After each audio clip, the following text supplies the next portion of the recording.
Well, you can't say the show's not impartial. You know, we want you to move. We don't want you to renovate your houses, but it's really good to know what is happening out there, and people are renovating. It is expensive to move home, and it's probably a trend that may continue into next year. Now, today we want to get straight on with some of the issues we had last week, the bushfires and how to keep yourself safe. And today it's an extension of that, and that is during the Christmas New Year period, what is it that happens with regard to security when you're away?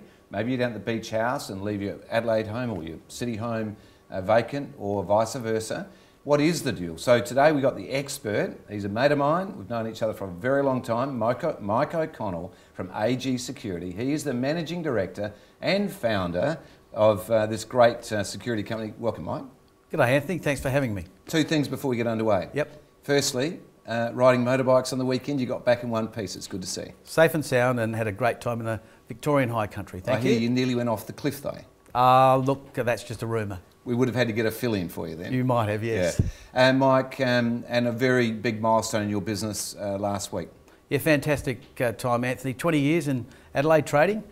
Celebrated it down at the wine venue down there on North Terrace, and it was really good. We had a lot of customers, a lot of old employees that are still around and joined us to celebrate. It was really good. Now, Mike, your business has gone from mums and dads' alarm systems in houses now through to big commercial, a lot of video and observation, or what do you call it? Surveillance. Surveillance, yes. And what today, though, is important for me to cover, for the people watching, is on your home. And so how do you protect your home, or is there any increase in the risk over the Christmas period? And if there is, what do you do? Always a risk, Anthony, and Christmas sometimes heightens it because people do know there's a lot more people on holidays away, or just going out a lot more because they are on a break in most instances.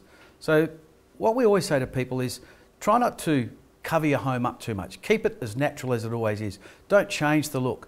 But what you can do is some simple things to look as though it's occupied. Leave the hose out the front. Okay. Leave the hose out there. Yeah, if you're allowed to. Yeah. Sometimes you are, but leave it out. Leave something. Leave a bike out. Make sure if you are going away, things like always have someone collect your mail, and collect it on a daily basis if you can. Organise to have someone come in and just clean the outside windows. Someone maybe come in and mow the lawn. So have a little bit of activity around your home.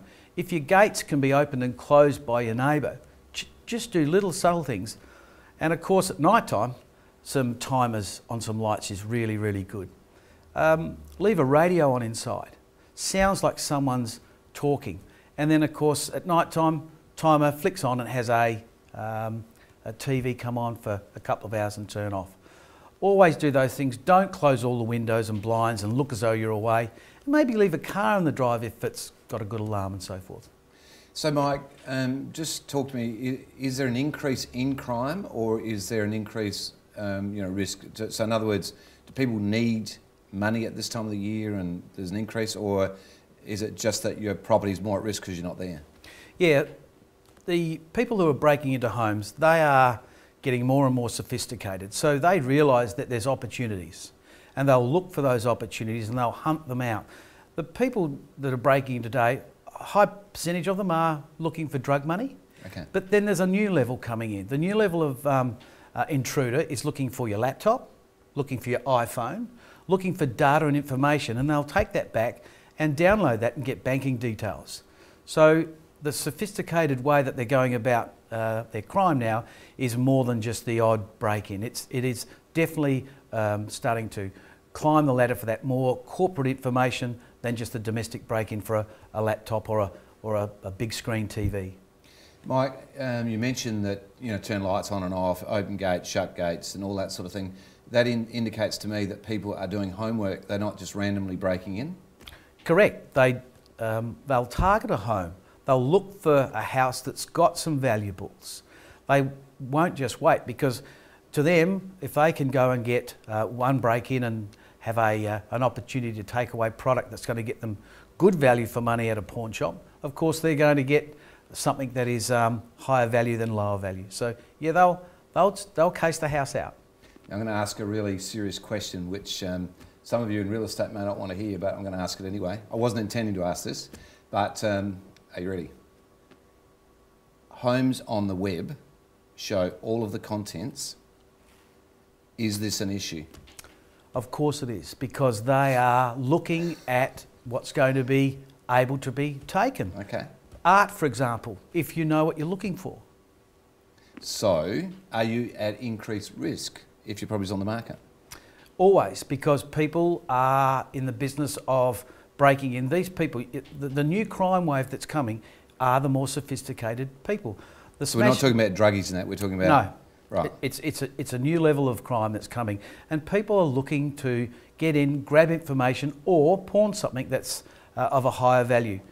I've got to stress that, you know, open a home for inspection, things that are lying around of value, I'd suggest that in a lot of cases be a little bit selective on what you leave out and what you don't leave out, because a piece of art in someone's home is not necessarily going to sell it. So you're probably better off to put a print in? Correct.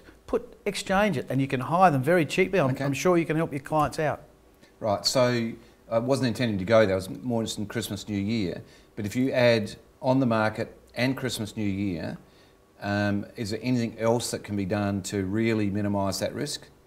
Well, look, basically the law of protecting anyone's home is you must have a 24-hour monitored security system as just a real basic system. I mean, when you first bought your home, you came to me and you put one in. And that's 20 odd years ago. So even now that people are sort of more blasé about it, they still are a deterrent? Oh, most definitely, because once again, you're putting another layer of detection on. And with the sophistication we have now with the GSMs and the mobile phones, we can have that information sent through packet data in a few seconds. Okay, and just before we sort of leave that subject, what about dogs? What about, you know, what other, is a dog a deterrent? Dog's always a deterrent, especially if it's a big one. Cat's not going to be though, is it? Cat, no. Right, okay. Yeah, put your cat in the cattery. Okay, cool. Yeah. So if you have a pet, let's say you're home. Yep. A pet's going to make a big difference? Or like a dog or something? A dog would make a difference in any time, because the barking starts to put more pressure onto the intruder. Let's face it, they're already hyped up anyway. The more pressure you put onto someone intruding, the more chance they've got of saying, this is a bit difficult, I'm getting out of here. Remember, they can't afford to get caught. Okay. And what about a camera? Surveillance now is cheap, relatively speaking. Yep. So is it a good thing, even though the camera, from what I understand, won't allow you to get prosecution, but it must be a deterrent to actually have your face, you know, on a camera? No, good point, Anthony. The cameras are becoming a lot more economical. They're also becoming a lot more sophisticated. The electronic technology is fantastic. So yeah, put a camera up, and look, in some instances we are prosecuting people from that footage, because the recorder that it's on embeds that with a watermark and you can prosecute. Excellent. All right, we're going to come back to a few more questions at the end of the show, but that's been awesome. But for now, let's go to Going, Going, Gone, and also let's have a look at those interstate visitors that came and saw us last week.